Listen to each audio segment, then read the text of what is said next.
You're listening to Comic Reflections, episode 138. I'm your host, Nicholas Prom. And I'm Lord of the Dam, Jeff Barnhart. Wow!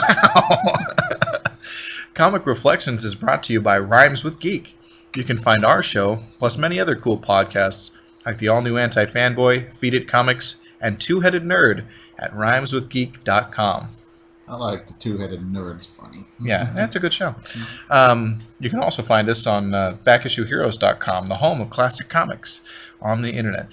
And Jeff and I would both really like to hear from you, the listeners. Please drop us a line at comic.reflections@gmail.com. Yeah. Yay!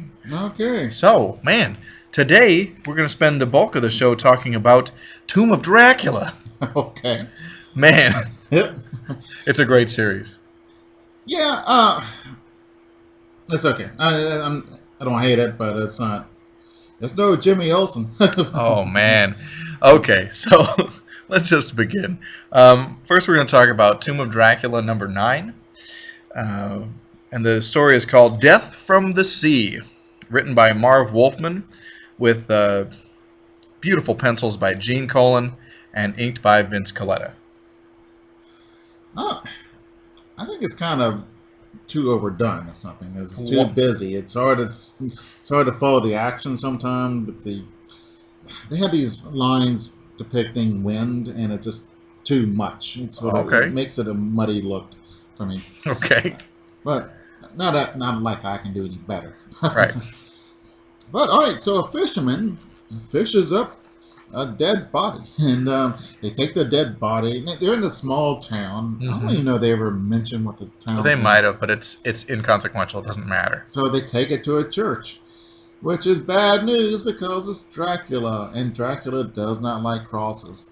And right. He doesn't like God either, which is interesting. And it's that he's the star of the show and he's evil. And they rarely do this. And it's a unique series. Like, the lead character is super evil. But no redeeming qualities. Oh, he has one. But there is a sort of an aristocratic, there's kind of an ability to Dracula despite his evilness. I mean, it's not on the, like, Dr. Doom can be heroic. It's like, no, he's Dracula and he's evil all the time. Don't make any mistake about that. But there's I don't know. He has his own code, like Dr. Doom, and I like it. Yeah. I don't know. Does Joker have a code? No, he's just a nut. I think he'll kill somebody if it's funny. But he won't kill anybody if it's not funny. But see, what he deems funny is somebody dying, so... Oh, okay. Well, there's your code. Yeah, that's not a code. It's killing people and laughing about it. Every time. Well, I mean, come on! That'll look good on your resume, wouldn't it? Oh, man. Okay. Right. That's all, folks. See you later. No, come on. All right. So Dracula finds himself in a church and he sees a cross and he starts freaking out because the cross actually has power against him. Yeah. And so he turns to a bat, tries to escape, and he's bounding around. And they do show frenzy, fear really well. Yeah. And you kind of feel, oh my God, is he going to get out? Yeah, no, Gene Colan is an amazing artist. I love his stuff. But he would not get out except this young man hears him and he opens a door and Dracula is able to escape into the darkness. Yeah. And so then he talks to the young man. The young man wants to leave the little town where nobody ever leaves. His girlfriend will not leave with him, so this has caused a problem. I don't know why Dracula cares, but... Yeah. Well, Dracula needs to stay in this town to kind of recharge his batteries. He's totally weak from, like, a recent battle and stuff. Something. And this weird story, he's flying like a bat, and he sees this couple who are, who are going to make out into the woods. And he starts to attack them, then he changes his mind. And I'm not sure what's up with that. I don't know. They don't explain it. He just Huh. It was wrong for me, and I knew continue taking it would be folly. Hmm. Yeah. Oh well. So that's kind of our flashback-iness. And then he's talking to the townspeople, and then he tells them that he went to the town and got beaten up or got attacked by a biker gang. Yeah. And then he kicks the crap out of him. Mm-hmm. But it kind of like he was already like beaten up from a previous fight or something. Mm-hmm. He was in a weakened state. Right. And they throw them in the water. Yeah. Oh, so he gets to stay in the, they say, hey, you want to stay in the church tonight? I said, no. He stays with the young man's family. Yeah.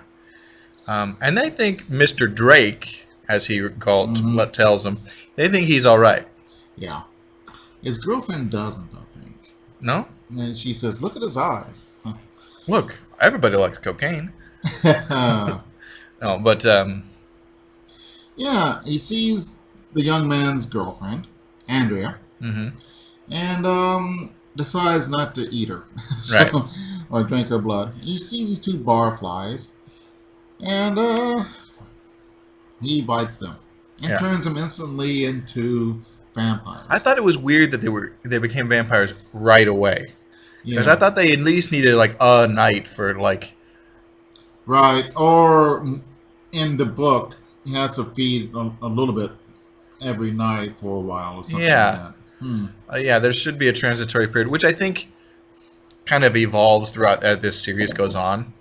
Yeah, and as Dracula movies and everything, they always change it. Well, here's the thing. Vampires don't exist, so you can make up any old rules you want. You know? Can I make up sparkling?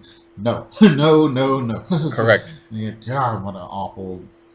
That's the only thing really I despise about the series. The Twilight books? Yeah, I thought they were okay. But the sparkly thing? Yeah, that's weird. I did not like that. It was just... I don't want to watch those movies. They look stupid. You know, like, I don't... Unless it's Barnabas Collins in the old Dark Shadows, I don't want romantic vampires. I want plague rat vampires, but they've always been romantic. They've always been handsome. Christopher Lee. Bela Lugosi. Christopher Lee is... I love his Dracula movies. Frank Langella. That was a romantic Dracula, definitely. Yeah. Bela Lugosi was a good-looking guy at the time. I don't get that. In 1930? Yeah. Yeah. Oh, so right. they're all, and in the movies, in the book, he's considered handsome. Sure. So it's a sexual attraction. Yeah. This is the undercurrent. This is the undercurrent of all the Dracula stories and vampire stories is forbidden lust and all that stuff. Yeah. So, but I forgot where we're going on. I don't know. Okay, so about the barfly who turns into a vampire right away. Right, it was kind of weird. So and then they start attacking people, and Dracula helps them out.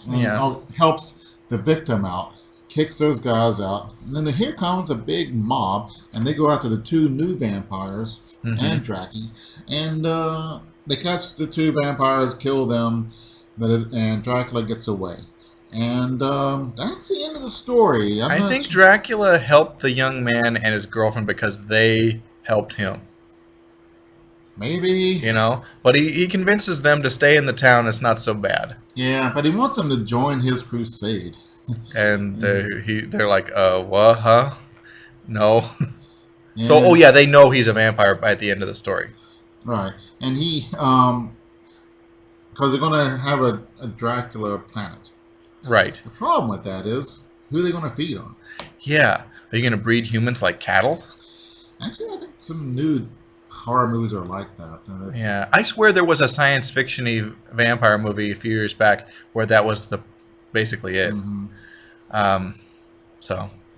Okay. So the next couple issues we got to talk about are really great. It's a two-parter. It's a crossover. And it's Doctor Strange versus Dracula. Yeah, I thought this would be unfair because Doctor Strange is so powerful, and we know Dracula's powers, but he can be defeated by regular people. Sure. Doctor Strange cannot be defeated by me. No. If I had a sniper rifle and shot at him, He'd probably know it before the bullet hits him and escape. There's I don't nothing know. I could do. Well, he's So, but you're right, and so it becomes an interesting like, huh, what, huh? But it's a pretty neat story. Yeah, let's talk about it. The part one is in Tomb of Dracula number 44, and the story is called "His Name is Doctor Strange," written by Marv Wolfman, penciled by Gene Colan, and inked by Tom Palmer. Now, interestingly enough, Gene Colan was the regular artist on both Tomb of Dracula and Doctor Strange at the time. Mm-hmm. So there's no like big jump in art between the issues. It's like, oh, okay. It's very similar. It's growing on me. Yeah. But, So Dracula apparently has victimized Wong. Wong, Doctor Strange's manservant. And so Doctor Strange wants to go after him and see if he can restore Wong. Okay. It's not as funny if it's Wong. Well, that's what it is. It's not Wang. It was in Murder by Death, which is a funny movie. Okay. But with Peter Sellers as a Chinese detective. Oh, okay. Wang. And one of the jokes is, "Sorry, Wang is wrong." it's I don't know. So. I'm laughing. Sorry, Wang is Wong. Is that what you're saying? Yeah. Okay. All right. So Strange is ticked off. So he's going to go find out if he can cure Wong. So, Yeah. Cure him from being dead. Undead. Right, because if Dracula drank all his blood and killed him, in a few days Wong, damn it, will return as a vampire. Oh, all right, then we have this thing. It's a subplot. Yeah, which doesn't go anywhere in this issue. And this is a very nebbish Jewish guy is an aspiring writer, and he's trying to make time with this beautiful girl, and she ain't having it. Yeah. That's the whole subplot. Right, yeah. And, it would almost be offensively, stereotyped, except Marv Wolfman, the writer, and Gene Colan, the artist, are both Jewish. Hmm. So, yeah. You see her book, I Love the Vampire, and it's her. Yeah. On the cover. Yeah. As a vampire. Yeah. Weird. Yeah, and she just gives him the brush off. It's kind of mean. Yeah, that's... That guy, though, does show up later in the series. We'll see him again. Okay. Alright, so... Dracula's running around. Let's see. Being Dracula. Yeah. Smashing TVs. Yeah. What's he pissed off about now? Oh, Blade, the vampire hunter, is stalking him, too. Oh, and Dr. Sun. Oh, that's right. His enemy, Dr. Sun, who is a brain in a jar. Yeah. Okay. I love those kind of characters. Alright. So Doctor Strange goes to where Wong was attacked, and he finds out what happened. But he accidentally gets into Wong's mind, so he sees the attack from Wong's perspective. He wanted to see, and the pain is excruciating. Right, and so that disorients Doctor Strange and allows Dracula to gain the upper hand. So, Strange meets Dracula. Strange does not want to kill Dracula. He wants him to fix Wong. And so he's holding his, power back, which is a mistake because Dracula is almost on the ropes, but then he comes back and bites Strange. Yeah. And Strange is going to be a vampire in 3 days. Yeah. Now we see a weird flashback that's part of some magic stuff going on of Strange becomes Dracula's ancient nemesis from when Dracula was human. Yeah. And we see Dracula in his Prince Vlad. Yeah. And he's on a horse that's weirdly colored. It's really cool looking. Yeah. It's on the cover of the magazine as well. Right. And he's going after the Turk, and the Turk is Doctor Strange, and he's defeated, and Dracula is. Doctor Strange takes as the Turk takes him to a gypsy camp, and that's where he becomes a vampire. Weird. Yeah. So, all right. So the book ends. Dracula. Oh, Dracula wins, and then we see Blade. Yeah, and a subplot against the vampire detective, Hannibal King. So I had never heard of him. Yeah, he's a minor character. I mean, we won't get a resolution to that subplot. Oh, okay. But Blade is there. Yeah. Blade's pretty cool. Yeah. So part 2 of the Doctor Strange versus Dracula story is from Doctor Strange number 14. Mm-hmm. And, of course, it's called The Tomb of Doctor Strange. Oh, how clever. Actually, it's kind of cool. I like it. This part was written by Steve Englehart, who's great. His run on Captain America is particularly memorable. And art, of course, penciled by Gene Colan and inked by Tom Palmer. Yeah, all right. Gene the Dean. Dracula's throws Strange into this Crypt. And closes the door. Strange comes out of his body and because he can do that all the time. He astral projects. But he can't come back in. Oh no, what's going on? Because his body's infected with vampirism, yo. Yeah. That's why his astral form can't go back in his body. Mm-hmm. So what's he going to do? He can still go do stuff, even though he's incorporeal. Yeah. All right, so Vampy is looking for what? Jackie. You're really gonna do that? No, I guess. I'll do what I want. Okay. So he goes to Boston. Ugh. And actually, that's a pretty cool place for Dracula to be. He goes to a deconsecrated church and kills somebody there. While he's killing somebody, here comes Dr. Sun, the ghost of Dr. Sun. Which is a disembodied brain. Mm-hmm. Weird. Yeah. And so Dracula has a fight with Dr. Sun's ghost. Right. And it ends. But he's kind of ticked off, and he's getting angrier and angrier. Yeah.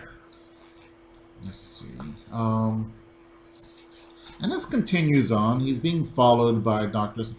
Then he sees Maria, which is his wife, back when he was human. Right. And she turns into a demon. Whoa, what's going on? It's freaking him out. He makes a fool of himself in front of humans. And he's slowly being driven mad. By Doctor Strange. Yeah. You find out. Who could cast spells and stuff, even in his astral form. Drives him into the sun, and his eyes got to run back. Yeah. He's... That will cause him problems. Yeah. Right. Yeah, indeed. So Dracula goes back into the body of Doctor Strange, and here comes Doctor Strange's spirit. He goes into the body and starts rising, and then they have a big fight. That's pretty cool. Yeah. And here comes the interesting part. Dracula is almost winning. Doctor Strange calls upon a god I've never seen him call upon. He calls upon Jehovah. Yeah. That is interesting. Yeah. It's probably the only time I've seen him do that either. So... But that's the one to stick it to Dracula with, so... Yeah, because without God, there's no Dracula. It doesn't make any sense. Crosses don't make any sense. Right. It's just... And it's interesting for a Jewish... Well, no, Steve Englehart, I don't know if he is or not, but Marv Wolfman was typically the writer on Dracula, and Jewish guy. But you know, it's the what is it? Oh, Jehovah is a Jewish god as well. Oh yeah, duh. So yeah, okay, right. I forgot for a second. Yeah, I don't know if there's any Jewish. I guess I was thinking of the cross being like but it's part of the broader culture, you know. Yeah, I think that I'm not sure if you brought the Ten Commandments out, Dracula wouldn't like that either, or something. I don't know if the depiction of the. I don't know. I think there's power in symbols, right? And I think Yeah. Mm-hmm. So, well, Jehovah does the business. So, yay. Who knows? The Muslim crescent with the moon thing might stick it to Dracula too. You never know. Yeah. Mm-hmm. Difficult to Indeed. say. Yeah. Or copy the Torah or the Quran or the Bible. Well, people can carry around a Bible and it doesn't hurt Dracula. It doesn't. I don't think. It's got to be They a could cross. never get anybody in a hotel because it'd be The Gideon Bible. Right. So, Oh, that's funny. and we see a cross here Yeah. drawn. So that's really cool. And then it kicks Dracula's butt. And Doctor Strange is able to restore himself and Wong. Damn it! You started it. Well, and Dracula is supposedly dead. Alright, Doctor Strange. You know he's Dracula. He's been killed thousands of times. People think he's dead. He's dead. Let's go on. But, I don't know. I would have burned every last bit of it and put it in a case in concrete and threw it into Mariana's Trench or something. Right. I wouldn't be letting his body just hang there. So here's something. Here's a weird thought. You ever see like the Dracula movies where Dracula's been reduced to ashes, okay? But then they resurrect him by like pouring blood on him from a person, and he comes back. What if they use like animal blood? Would it be like weird? Yeah. What if they use slug juice but he turned into a slug? Probably not. Okay, so hey, so the last book we're going to talk about today, something a little lighter, just a little, yeah, depending on your definition. It's Archie's girls, Betty and Veronica. I wrote gals for some reason, but number 142, and the lead story is called Miniskirt Madness, written by Frank Doyle, penciled by Dan DiCarlo, and inked by Rudy Lapik. Yeah, okay, Veronica is asking the boys, what do you think of the new drapery? She's talking about their miniskirts. Yeah. And Betty's wearing this weird thing, like she has, looks like granny panties underneath. I think it's just some lace, some frill. Yeah, no, but I've never seen that before. So, but see, okay, context. Reggie and Archie have decided to go for the mod look. It's the 60s. Yeah, the Carnaby Street thing, and they're talking like you birds go easy on the fabric. So, and stuff like that. Yeah. Lame. Yeah, it is. But the girls bash the crap out of them. And so what happened? And they're saying, and so they go to Jug and says, "Hey, where's the girls?" And Jug says, "What girls?" Yeah, typical Jughead. And and some boys went and look at that, and so they say, "Oh, they've got miniskirts on," and they think, "Oh, they're mad at us because we didn't notice their miniskirts." Right. So they look at them. Okay, they find them in what the malt shop. Is that what it's called? Yeah, or the soda fountain or the diner. That. Yeah. So the boys ask them to get up and show their skirts, and they're wearing pants. And that makes them mad, and they throw chairs. Oh, yeah, it's kind of weird. Yeah. Oh. And so they beat up Jug for not knowing what birds are, or something like that. Right. Yeah. Let's see. Okay. I don't know. For some reason, Archie and Reggie get into a fist fight. Well, because they want to separate the girls. So Archie wants Veronica, and so does Reggie, which doesn't make any sense to me because I'm a Betty guy. Right. Eh. Yeah. Okay. All right. The Archie group. Yeah. This is bizarre. I don't know what's going on in this. Okay. Let me give the credits, if it would. The Archie group was written by Frank Doyle, penciled by Dan DiCarlo, and inked by Rudy Lapik. And it's weird. It's I think it's in all captions. Yeah. And it's just kind of like a snapshot of like it. Basically, this summarizes everything that goes on in Archie's world. Right. It's a documentary type thing. Yeah, it's weird. And that's not what's weird. That's kind of strange and out of the ordinary, but the things that happen in the... Let's see. We get to the little signs, which is... The first one's use your zip code. The second one, every litter bit hurts. It's on a garbage trash can. And then on a pole is remember the Maine. And then here's a sign saying Louis the 14th wants you. And I have no idea where they're going with that. Is it just supposed to be funny or weird, or are they trying to say something? Or I can't imagine that there's like a message. So I'm pretty sure it's just trying to go for a yuck or something. Yeah, it's kind of all right. So they're describing the boys, and here's a girl, and here's a losing girl is Betty. And she looks like a real doll in that panel. Yeah, it does. Yeah. Losing girls are also delicate and fragile, but not so much. Constant losing tends to build an inner strength. Oh, okay. Yeah, it's just kind of... This is an unfriend, talking about Reggie. Would you believe enemy? In some ways, he's like the delicate, fragile, winning girl. Which is Veronica. Right. Strong she's not, but trouble she is. Graffiti's a lost art. That's another sign. Yeah. But yeah, it ends with Archie and... Oh, no, excuse me. The dad comes in, Veronica's dad. Yeah, Mr. Lodge. And he tells him to knock it off. And that's it. I don't know what happened there. So, yeah, it's odd. Yeah, but... So here's something with slightly more substance. It's Flame Game, written by George Gladier, penciled by Dan DiCarlo, and inked by Rudy Lapik. Mm-hmm. What's going on? The Archie and the gang are at the beach. Yeah, Betty is going out with the surf champion. Mm-hmm.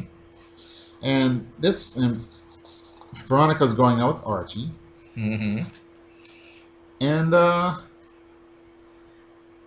Midge, who's Moose's girlfriend, tells Veronica I like Midge. She's a doll. I do too, yeah. She could do better than Moose Jocknowitz, though. Come on. Yeah, indeed. Okay. Whatever.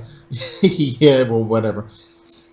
That Bob Tyler, who's the Surf King, date will automatically become Queen of the Summer Festival. So this makes Veronica mad. So she grabs her boyfriend, and he says, well, don't I have a say in this? Says, well, my daddy is sponsoring the surfing contest. Right. Oh, okay, I guess I got no choice. Right. And then her dad heard this and tells her to knock it off. Right.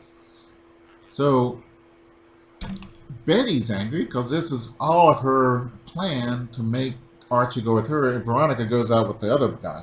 Right. Betty actually spread the rumor. It wasn't true. So, poor Betty. That's what. Yeah.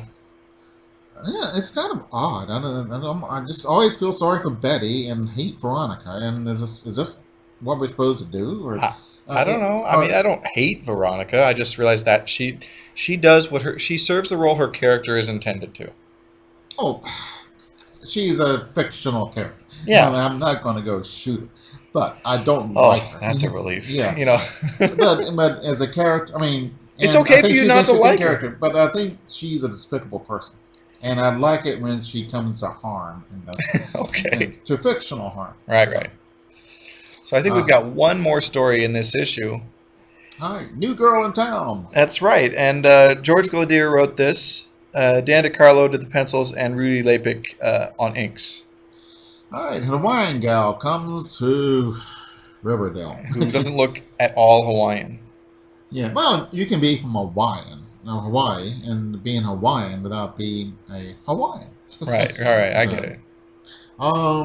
But she wears Hawaiian type clothes, and she hula dances and has Hawaiian food, which is mainly spam and noodles from what I can.